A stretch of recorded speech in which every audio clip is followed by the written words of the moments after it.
Olá, irmãos e irmãs, boa noite, paz em Jesus. Amém? Se você quiser vir mais para frente, hoje está mais fácil que nos outros dias. Amados, vamos abrir a Bíblia ou acompanhar aqui a leitura do texto de 1 Coríntios, a primeira carta de Paulo aos Coríntios, no capítulo 2, versículos 1 e 2. 1 Coríntios 2, 1 e 2. Paulo escreveu assim: E eu, irmãos, quando fui ter convosco, anunciando-vos o testemunho de Deus, não o fiz com ostentação de linguagem ou de sabedoria, porque decidi nada saber entre vós, senão a Jesus Cristo e este crucificado. Sublinha na sua Bíblia, se você estiver com ela aberta, essas palavras, o testemunho de Deus. O testemunho de Deus. Quando a gente medita na morte e na ressurreição de Jesus, normalmente a gente pensa, normalmente vem à mente da gente alguns eventos ligados a essa morte e à ressurreição de Jesus. Por exemplo, normalmente a gente lembra da tortura de Jesus, debaixo ali do jugo romano, seguida pela crucificação dele entre dois bandidos. A gente lembra da morte, do sepultamento, a gente se lembra da ressurreição de Jesus ao terceiro dia. De fato, isso foi o que aconteceu no mundo visível, no mundo físico. E esses eventos foram testemunhados por todas as pessoas que estavam presentes lá nesses momentos. No mundo físico e visível, viu esses eventos. Mas no texto que a gente acabou de ler, escrito pelo Paulo, ele fala de uma outra coisa, ele fala de um testemunho de Deus.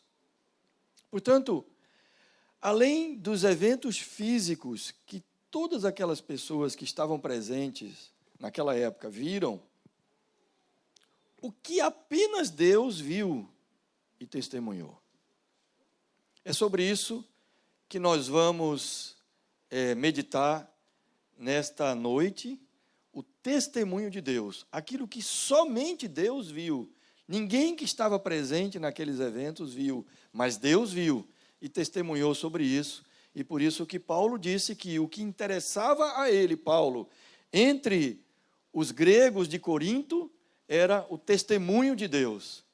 Aquilo que Deus tinha visto e testemunhado sobre a morte e a ressurreição de Jesus. Feche seus olhos, vamos orar mais um pouco. Pai querido, há coisas muito, muito, muito importantes que só o Senhor viu. E nós queremos te agradecer porque o Senhor testemunhou para nós daquilo que só o Senhor viu. Nós queremos te bendizer mais uma vez esta noite e pedir que o teu Espírito ilumine os olhos do nosso entendimento a cada um de nós. Nós queremos ver por revelação aquilo que o Senhor viu.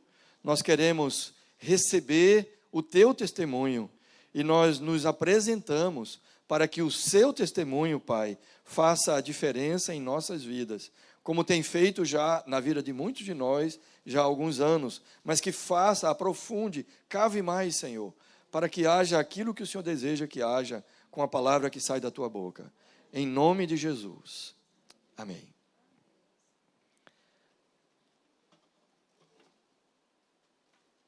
Aqui. Acompanhe essa leitura, Isaías 53, de 4 a 6. O que só Deus viu. Já foi lido aqui, inclusive, essa noite. Certamente, Ele tomou sobre si as nossas enfermidades e as nossas dores levou sobre si. E nós o considerávamos como aflito, ferido de Deus e oprimido. Mas Ele foi traspassado por causa das nossas transgressões e esmagado por causa das nossas iniquidades. O castigo que nos traz a paz estava sobre Ele, e pelas suas feridas nós fomos sarados. Todos nós andávamos desgarrados como ovelhas. cada um se desviava pelo seu próprio caminho, mas o Senhor fez cair sobre ele a iniquidade de todos nós. Isaías 53. Amados, aproximadamente 750 anos antes da morte de Jesus, Isaías recebeu de Deus o testemunho daquilo que apenas Deus já tinha visto. Deus já tinha visto. Veja que todos os verbos aqui em Isaías estão no passado. Mas faltavam 750 anos para aquilo acontecer no mundo visível.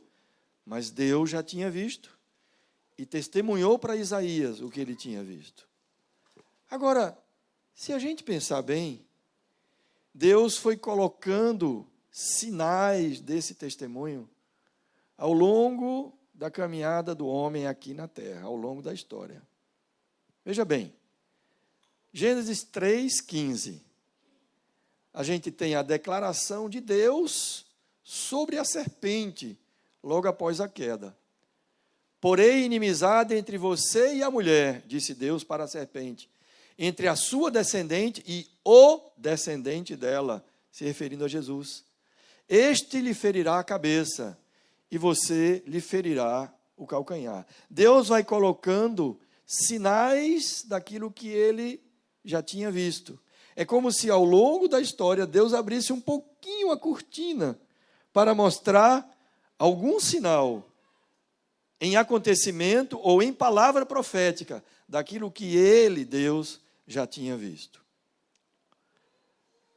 Um outro sinal, a declaração de Jó. Jó 19, 25 e 26. Pense na situação de Jó. Jó tinha perdido seus filhos e suas filhas, perdido todas as propriedades. Jó tinha perdido a saúde.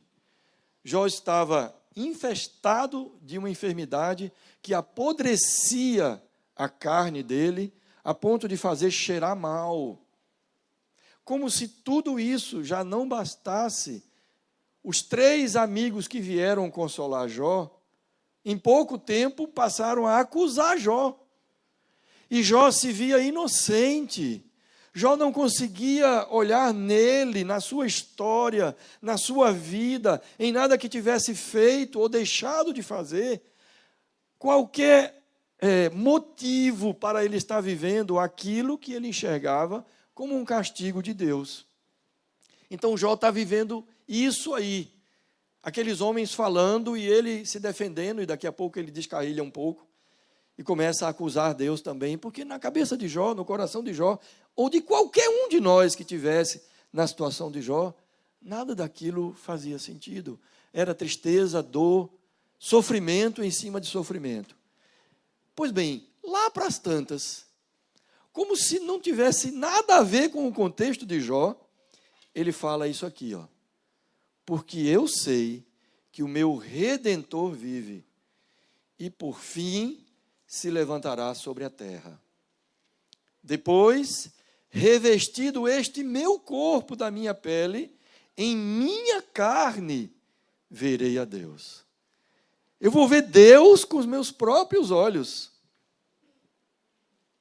Veja que coisa tremenda, como que pode sair uma frase dessa numa situação de um homem que não estava adorando, que não estava regozijado, que estava no meio de tudo aquilo que ele estava vivendo.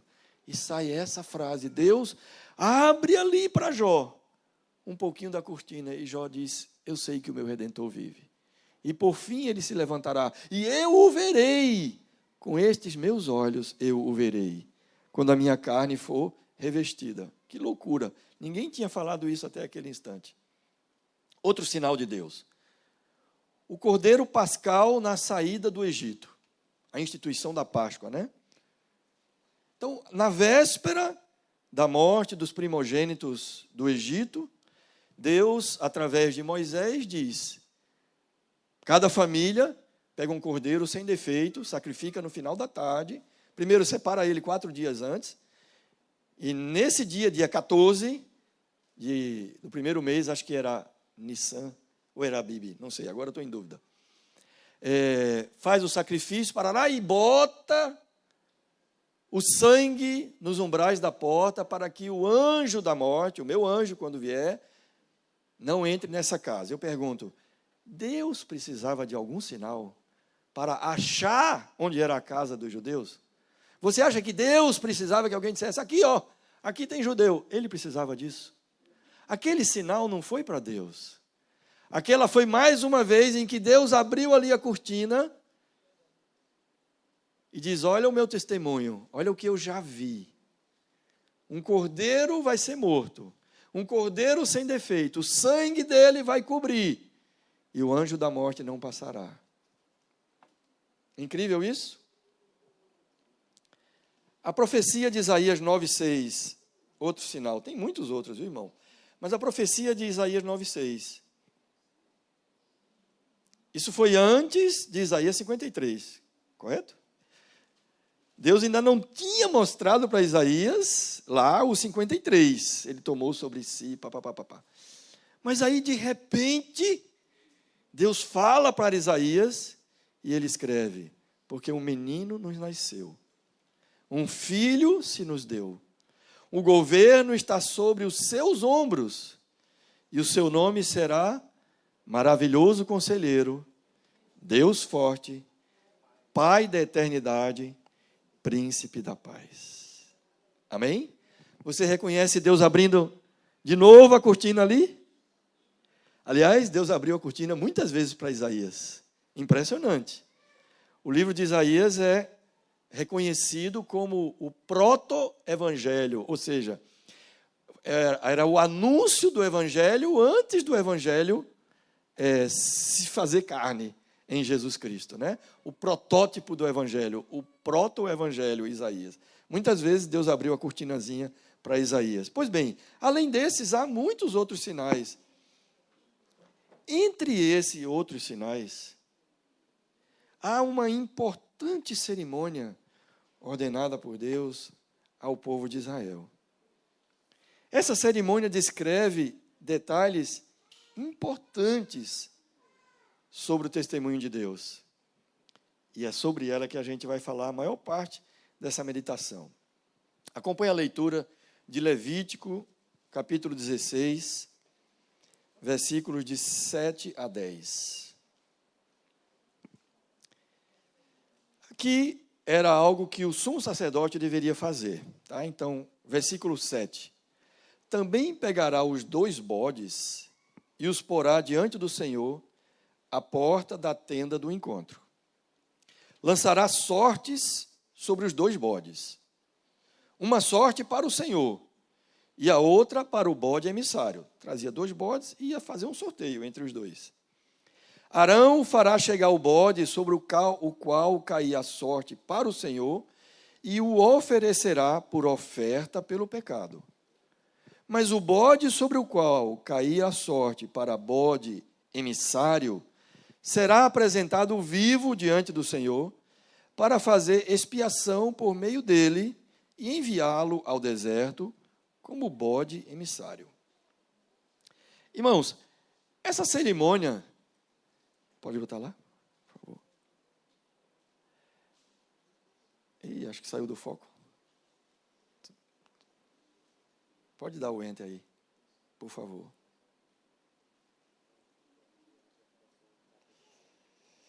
Mateus vai ajudar. Foi. Irmãos, essa cerimônia era realizada uma vez por ano, num dia especial chamado Dia da Expiação. Em hebraico é chamado de Yom Kippur, conforme está escrito ali. Yom Kippur, Dia da Expiação, é a mesma coisa que Yom Kippur. Era a mais importante cerimônia ordenada por Deus a Israel. Nesse dia, 2 bodes sem defeitos eram trazidos à presença do sumo sacerdote.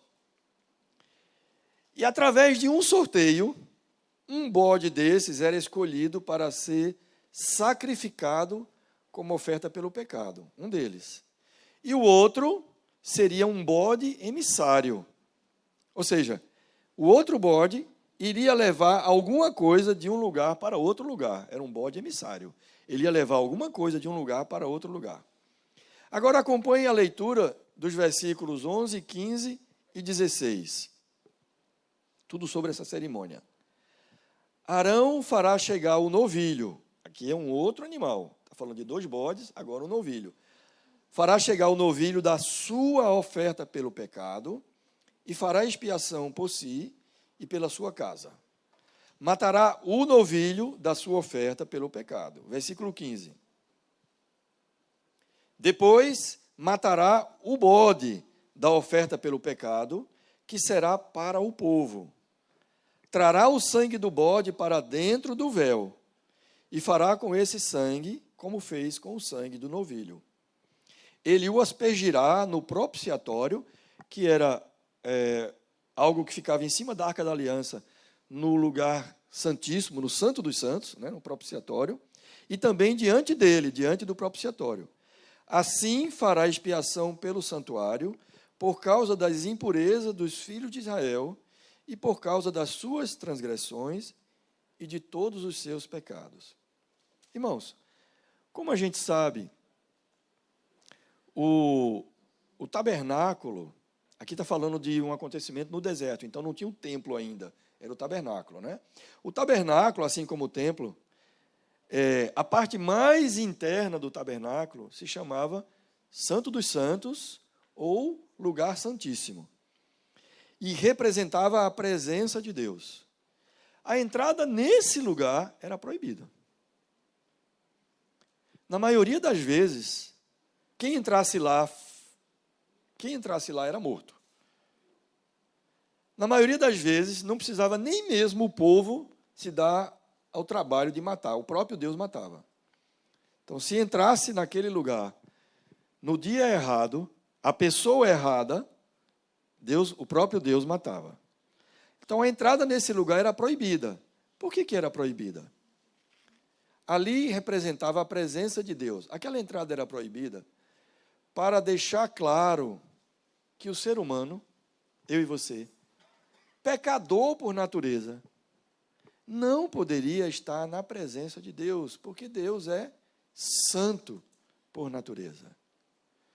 Somente o sumo sacerdote podia entrar naquele lugar e fazia isso apenas uma vez por ano, exatamente durante essa cerimônia do dia da expiação.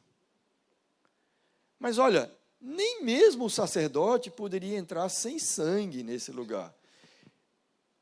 Ele ia matar um bode, não ia? Mas antes ele matou um novilho. Por que ele matou um novilho? Para oferecer o sangue daquele novilho por ele e pela sua família. Por isso, primeiro ele sacrificava o novilho e apresentava o sangue do novilho por ele e a sua família, como a gente leu no versículo 11. Depois ele saía, sacrificava o primeiro bode, e então entrava novamente no santuário para apresentar o sangue desse bode a Deus, para ser oferta pelo pecado. Vocês estão acompanhando? Não custa a gente recordar. Por que era necessário um substituto? Por que Deus ordenou o derramamento de sangue de alguns animais e, na plenitude dos tempos, a morte e o sangue do seu próprio filho? Ezequiel 18, 20, a gente encontra essa sentença. A alma que pecar, essa morrerá. A pessoa que pecar, essa morrerá. Irmãos, Paulo, escrevendo em Romanos, repetiu uma passagem do Antigo Testamento, onde ele disse assim: não há um justo, nenhum sequer. Não há quem entenda, não há quem busque a Deus. Todos pecaram.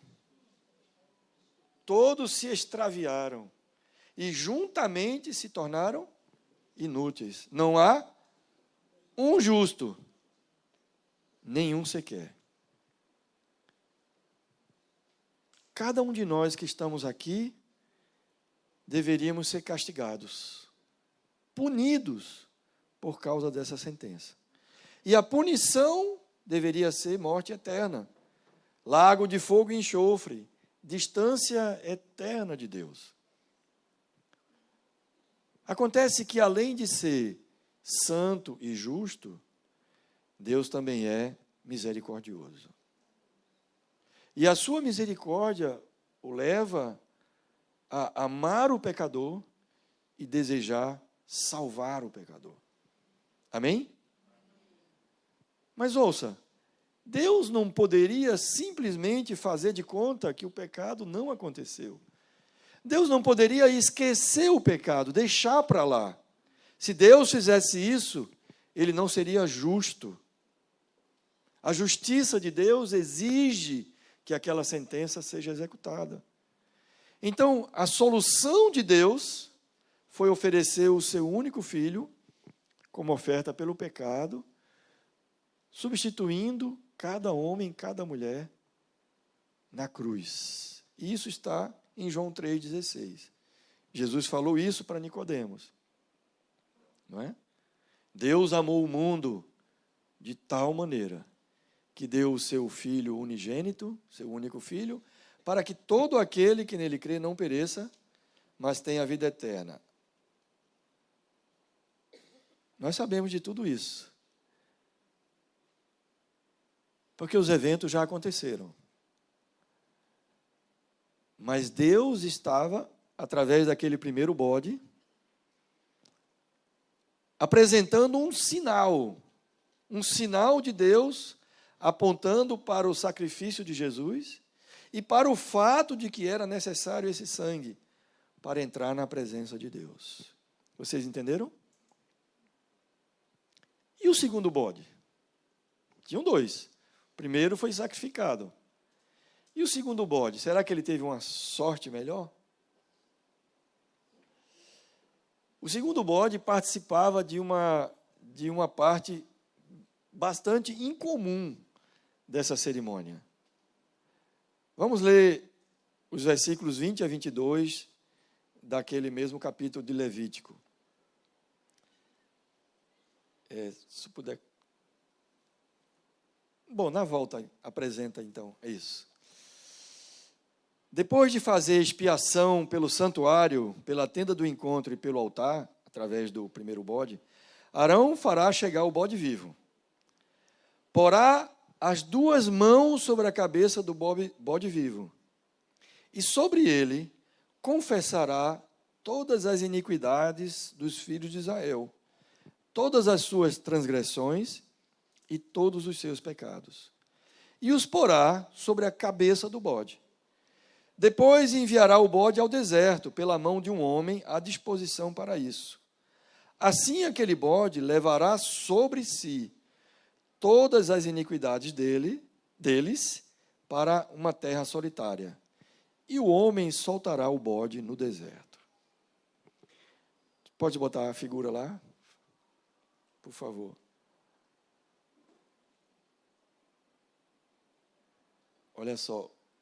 O papel do segundo bode, chamado de bode emissário, era afastar do povo os seus pecados. O primeiro bode era um sacrifício para pagar pelos pecados. Mas o segundo tinha uma outra tarefa. O sacerdote confessava os pecados do povo, as suas transgressões, as suas iniquidades, sobre a cabeça do bode.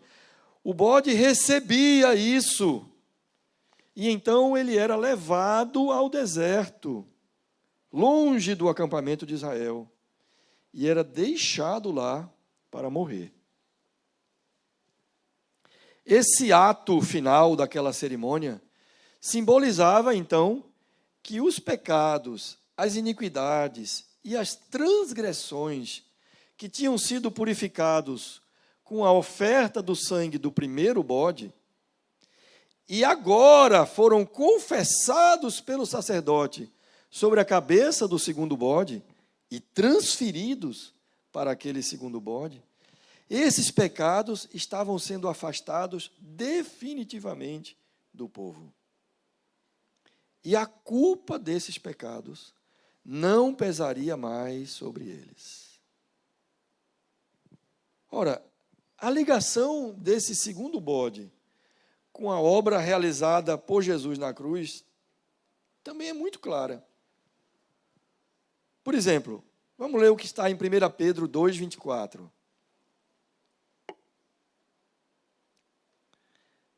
Pedro escreveu assim: carregando ele mesmo, está falando de Jesus, em seu corpo, sobre o madeiro, os nossos pecados, para que nós, mortos para os pecados, vivamos para a justiça. Pelas feridas dele, vocês foram sarados. Irmãos, pode deixar.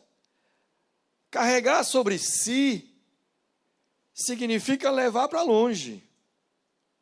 Significa afastar. Jesus também carregou sobre si os pecados, as iniquidades e as transgressões de todos nós, removendo para longe de nós a culpa e a condenação. Amém?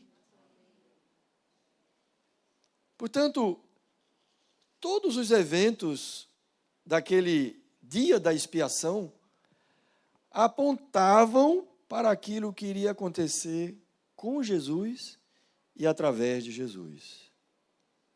Aqueles 2 bodes representavam partes diferentes da obra de redenção realizada por Jesus. Deus ali abrindo a cortina mais uma vez e fazendo o povo enxergar alguma coisa por sombra, não sabia o que era, daquilo que Deus já estava enxergando com muita antecedência, e aquele era o seu testemunho. Mas olha bem, aquela cerimônia, a cerimônia do dia da expiação, ela era apenas uma sombra, ela era apenas um sinal imperfeito, porque os 2 bodes morriam e ficavam mortos. E no ano seguinte, tudo tinha que ser repetido. E ano após ano, tudo foi repetido. Desde o primeiro bode sacrificado ali no deserto, até que Jesus veio, tudo se repetia ano a ano. No entanto, um dia, o filho da promessa viria. Morreria em sacrifício e ressuscitaria para sempre. E então, aquilo que era apenas sombra se tornaria realidade perfeita em Jesus. Amém? Você está acompanhando? Não adormeça. Vamos ler juntos agora, acompanhe a leitura de Hebreus 9.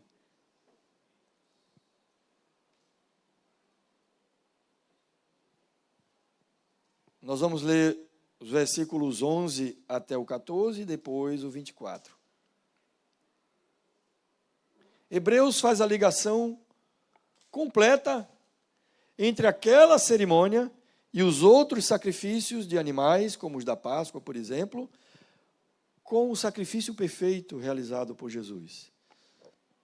E o escritor de Hebreus disse o seguinte: quando, porém, Cristo veio como sumo sacerdote dos bens já realizados, mediante o maior e mais perfeito tabernáculo, não feito por mãos humanas, quer dizer, não desta criação.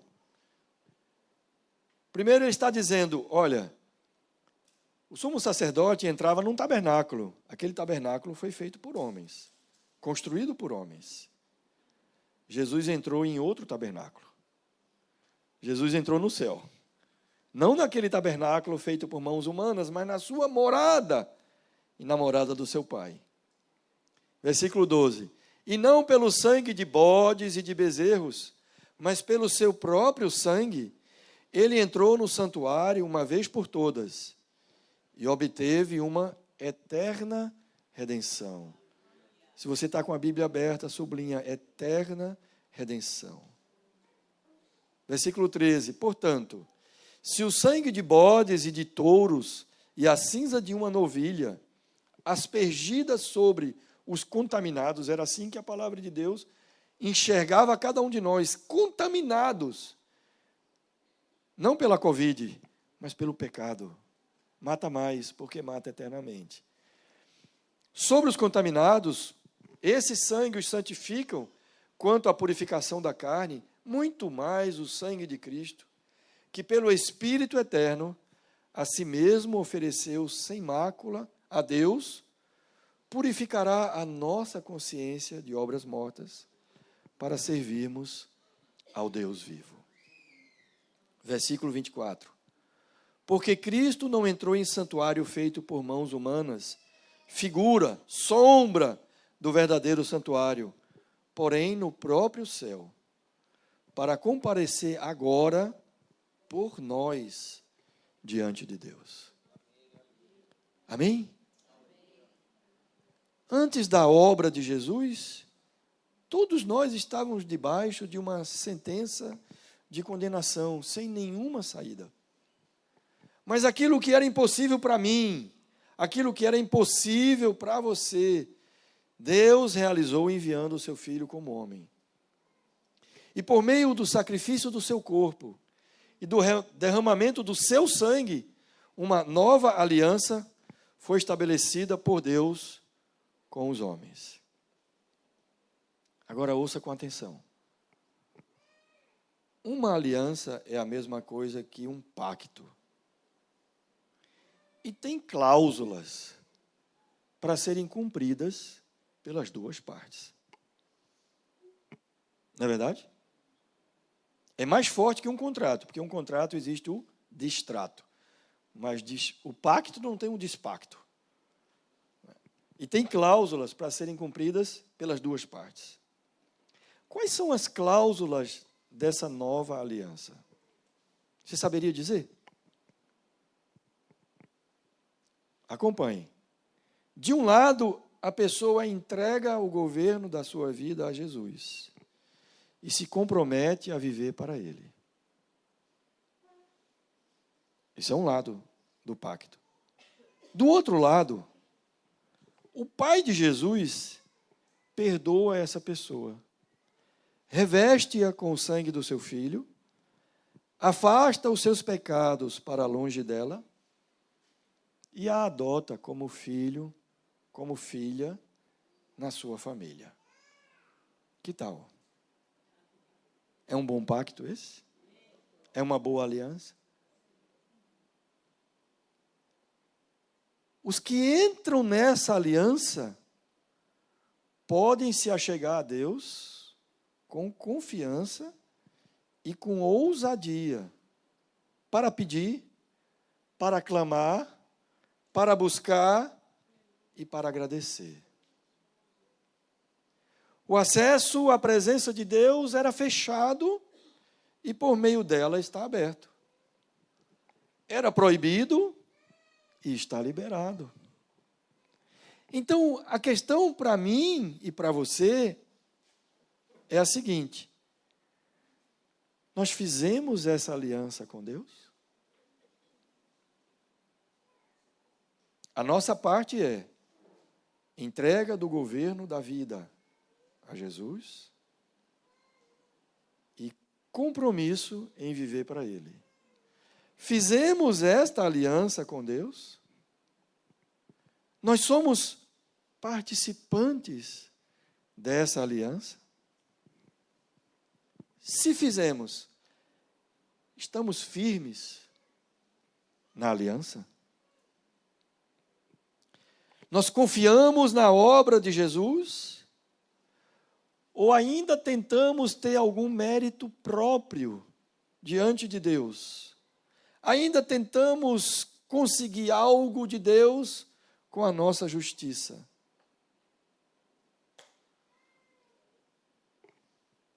Pense nisso.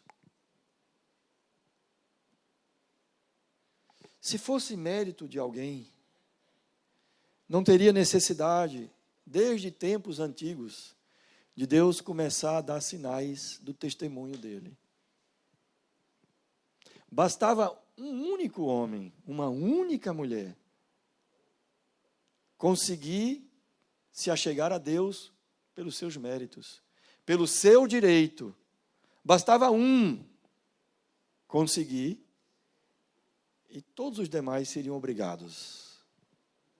Porque todos os demais seriam sem vergonhas. Nós somos esses sem vergonhas. Não conseguimos. E está na hora de parar de tentar pelos próprios esforços. A gente não pode esquecer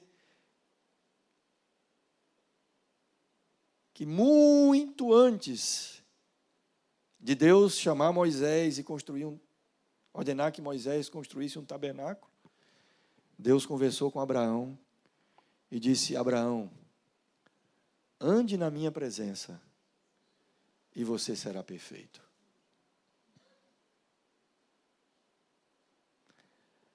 Nesse caso, a ordem dos fatores altera completamente o resultado.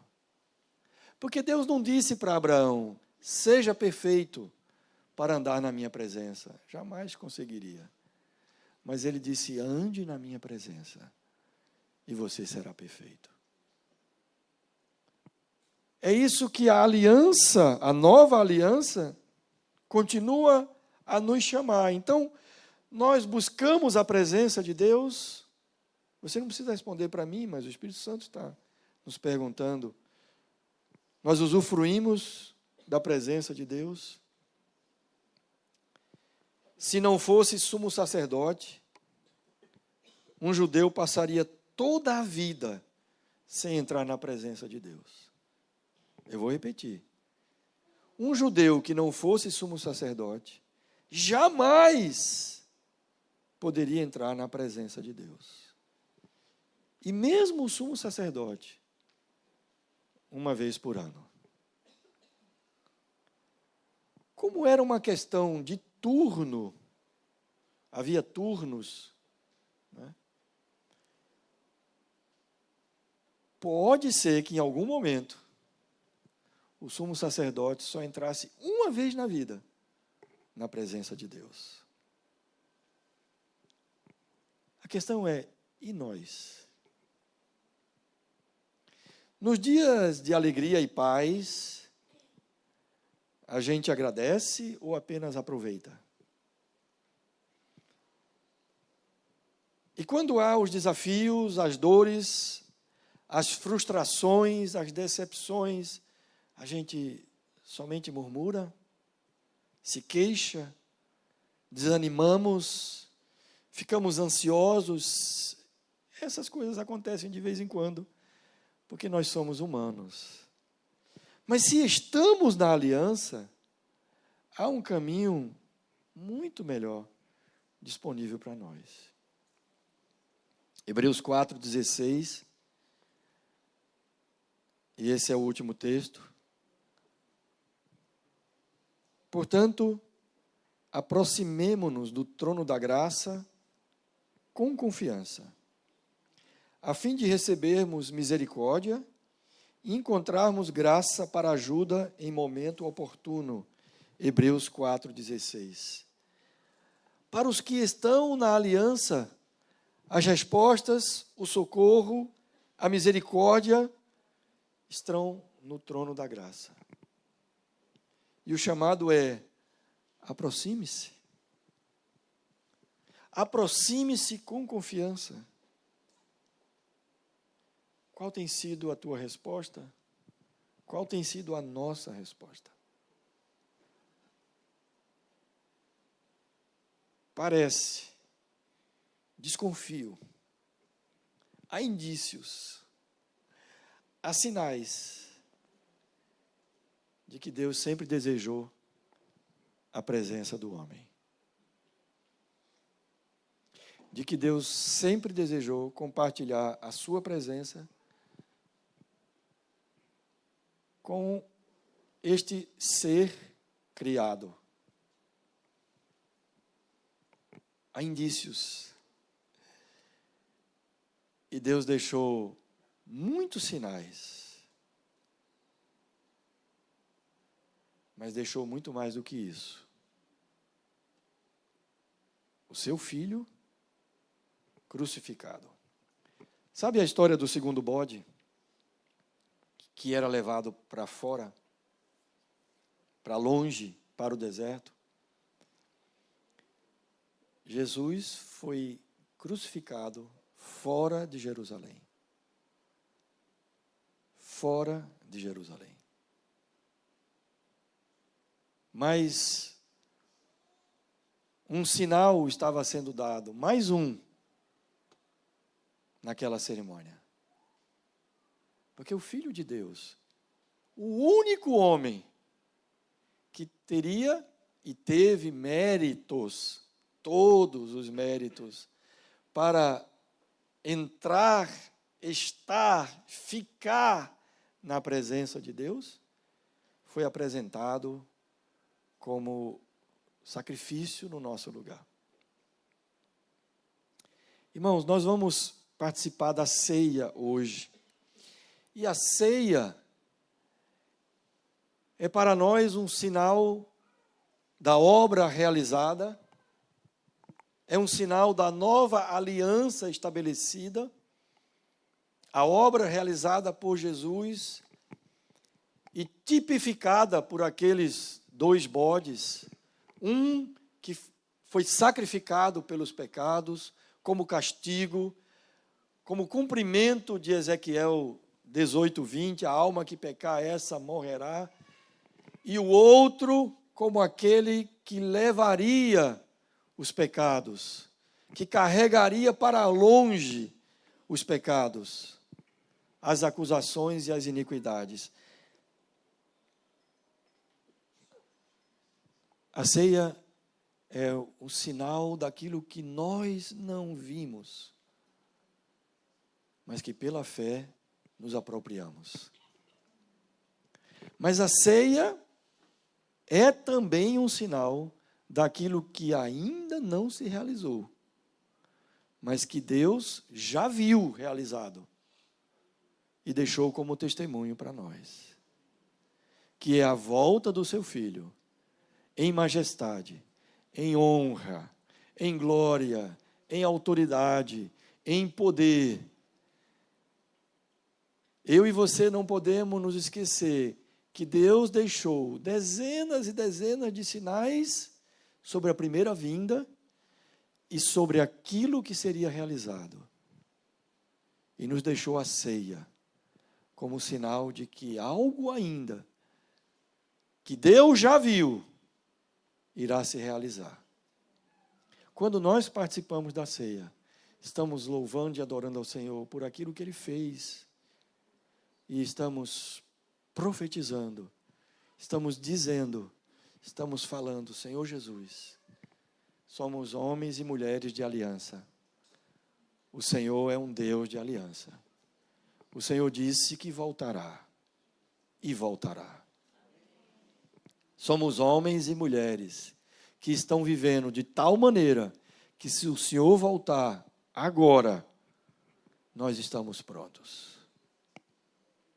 É isto que anuncia profeticamente a ceia para cada um de nós. E nos lembra de que temos acesso a Deus, acesso. Há alguma coisa que eu ou você precisamos e que seja impossível encontrar em Deus? Só há algo que jamais será encontrado em Deus: pecado. Mas tudo aquilo que precisamos para viver com Ele, nós encontramos nele. Não adianta eu e você olharmos no espelho, porque não encontraremos. No espelho encontraremos quem somos. No espelho nós olharemos e veremos condenação. Veremos pessoas falhas. Veremos pessoas incapazes de entrar na presença de Deus se forem sinceras. Mas a palavra de Deus não diz para a gente olhar no espelho. Diz para a gente olhar firmemente para Jesus. Amém? Porque Ele é o autor e o consumador da nossa fé. A tua fé, a minha fé, começou nele, por causa dele, através dele. Precisa dele para ser mantida. Precisa dele para nos levar nessa caminhada, até a volta dele ou a nossa ida. Amém? Por favor, os irmãos que nos ajudam aqui com a ceia, podem vir. Também gostaria que os queridos e as queridas dos instrumentos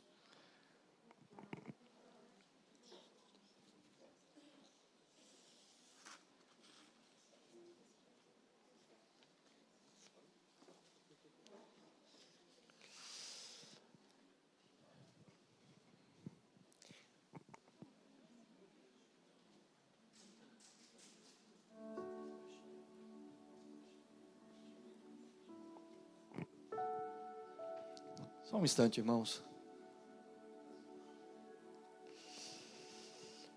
Nós consagramos, Senhor, este pão e este fruto da videira para podermos participar desta ceia como sinais do corpo do Senhor que foi partido em favor de cada um de nós e do sangue que foi derramado por cada um de nós, Senhor. Bendito seja, Senhor Jesus. Queremos participar do corpo e do sangue do Senhor, debaixo da Tua graça, da Tua misericórdia e da Tua bondade. Homens e mulheres firmados nesta aliança, em nome de Jesus. Os irmãos vão ministrar uma música aqui baixinho, mas eu peço para você não conversar. E ao contrário, aproveita para conversar com o Senhor a respeito do sacrifício dele e renovar esta aliança que dá acesso à presença de Deus. Meu irmão e minha irmã, é tempo da gente depor as armas. O que eu quero dizer com isso?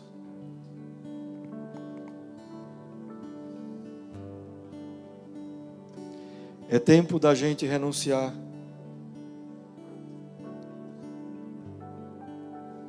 às nossas capacidades para estar na presença de Deus. A palavra convida a mim e a você para entrar confiadamente. Confiadamente em que base? No corpo e no sangue de Jesus. Nos foi aberto um novo e vivo caminho pelo seu corpo e pelo seu sangue, conforme Hebreus 10 nos diz.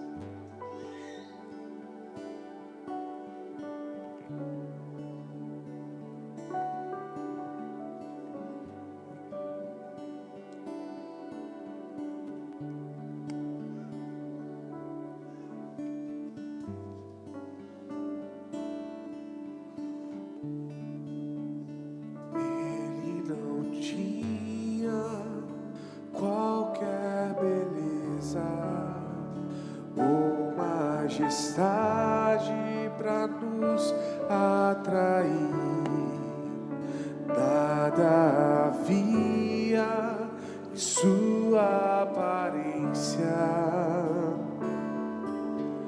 para o desejarmos,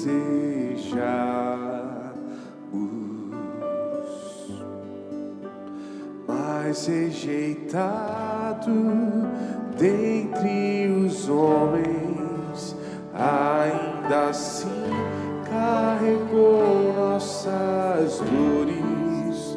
O seu castigo nos traz paz e a esperança não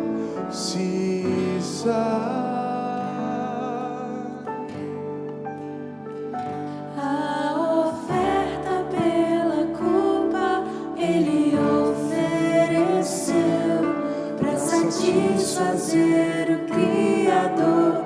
Ele morreu para que a sua luz em nós pudesse brilhar.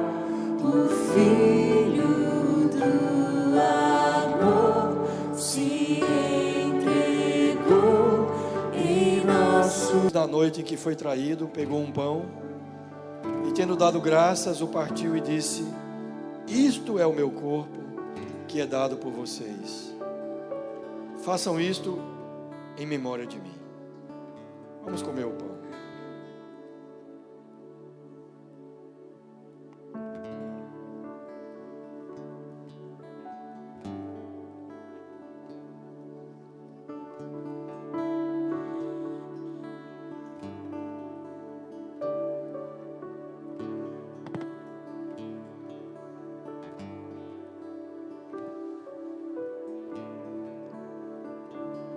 Do mesmo modo, depois da ceia, pegou também o cálice, dizendo: este cálice é a nova aliança no meu sangue. Façam isso todas as vezes que o beberem, em memória de mim. Porque todas as vezes que comerem este pão e beberem o cálice, vocês anunciam a morte do Senhor até que Ele venha.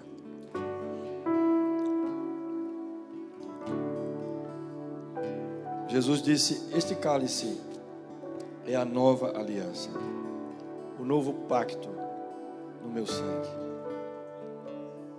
Façam isto todas as vezes que o beberem, em memória de mim. Jesus, é memória do Senhor que vamos beber este cálice, o cálice da nova aliança, o novo pacto, Senhor. Esse pacto onde o Senhor entrou com a sua vida e nós entramos entregando a nossa a Ti, Senhor. O pacto, esta a nova aliança. E fazemos, Senhor, cheios de gratidão a Ti, porque impossível seria para nós fazer uma aliança com um Deus Santo. Mas quando o Deus Santo se abaixa para fazer aliança com homens e mulheres como nós, nos cabe, Senhor, agradecer, honrar, louvar e dizer: bendito seja o Teu nome. Nós anunciamos, Senhor, a Tua morte e nós aguardamos a Tua vinda. Beba do cálice.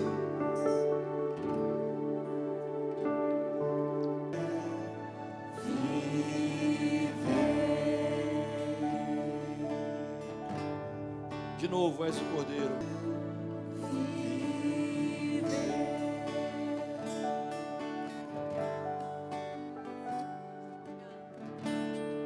Aleluia. Obrigado, Jesus.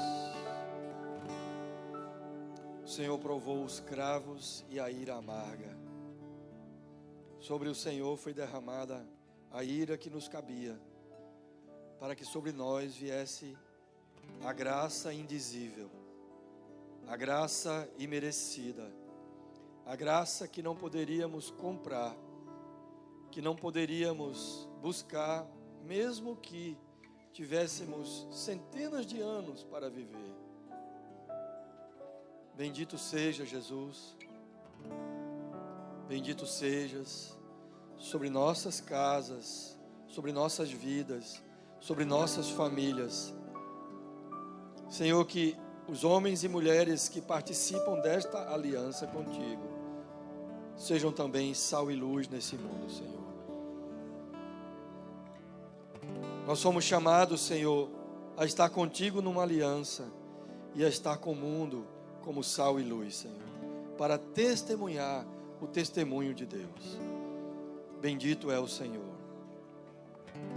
Que o Senhor agora nos leve em paz e em graça para as nossas casas, possamos chegar debaixo dessa graça e termos um resto de semana na presença do Senhor e especialmente renovados para usufruir dessa presença mediante a aliança de Jesus.